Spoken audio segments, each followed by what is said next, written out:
ఎవరు కూడా రామాయణాలు చదువుతున్నారు. People go through Ramayana. పెద్ద పెద్ద తలదిండు మాదిరి ఉండేటువంటి పుస్తకాలంతా తెచ్చి పెట్టుకుంటున్నారు. They got the books of the size of pillow.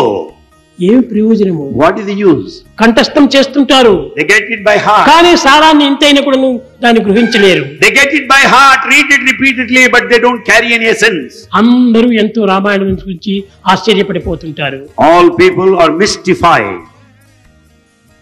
Kaushalya చాలా గుణవంతురాలు, ఆమె పట్టపురాణి, ఆమె చాలా సద్గుణవంతురాలు, ఆమె యొక్క ఆజ్ఞను అందరూ శిరసా వహించాలి అని చెప్పుతూ వచ్చారు.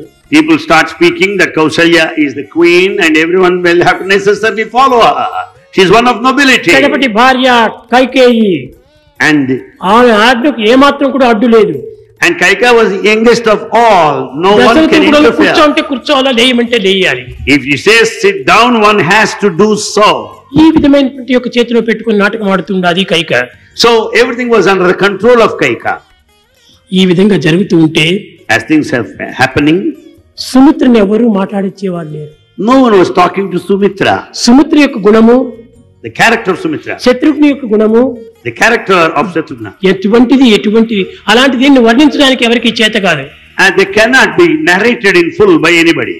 ఒకానొక సమయంలో రాముడు అరణ్యానికి వెళ్ళిపోతున్నాడు. At one ఈ time, పట్టాభిషేకం జరగలేదు. the coronation did not take place. Kaika కోరింది 14 సంవత్సరాలు అరణ్యానికి పంపమని. Kaika wanted that Rama should spend 14 years in exile. ఈయన వెళ్ళిపోతున్నాడు. He was proceeding, కౌసల్యకు నమస్కారం చేయడానికని వెళ్ళాడు. and he was about to ఆమె prostrate before గొల్లుని ఏడుస్తూ Kausalya. ఉంటుండాది. She was crying. అంతఃపురం అంతా కూడా ఏడుపులే. Everyone in the ఎక్కడే palace was గాని ఏ crying. ఆనందము జరగలేదు. There was no trace of happiness anywhere. తర్వాత లక్ష్మణుడు కూడాను ఎవరికి నేను చెప్పలేదు. లక్ష్మణుడు- కానీ సుమిత్ర దగ్గరికి పోయి నమస్కారం చేయడానికి వెళ్ళాడు. Lakshmana prostrated in front of Sumitra. ఆమె ఒకటి చెప్పింది. She said one thing. నాయనా లక్ష్మణ, Look here, my son Lakshmana. నీవు అరణ్యానికి వెళుతున్నానని నీవు బాధపడద్దు. Don't feel sad for going to the forest. అది అరణ్యం కాదు. It is not a forest. రాముడు లక్ష్మణుడు లేనటువంటి ఒక అయోధ్యనే అరణ్యము. In fact, this Ayodhya is the forest without Rama Rama and లక్ష్మణుడు Lakshmana. జీవించేటువంటి ఒక అరణ్యమే Ayodhya. The forest where Rama Lakshmana live is Ayodhya. కాబట్టి నీవు అరణ్యంలో ఉండినా గానీ అయోధ్యలో ఉండినట్టుగా భావించు. Therefore, consider that forest as Ayodhya and spend your time. రామునే నీ తండ్రి, సీతనే నీ తల్లి. Rama is your father, Sita is your వారి mother. సేవలకు ఎట్టి అభ్యంతరం కాకుండా నువ్వు చూసుకోమని చెప్పి. Let there not be any obstacle as you serve both of A them. తల్లి అయినా చెప్తుంది అట్లా?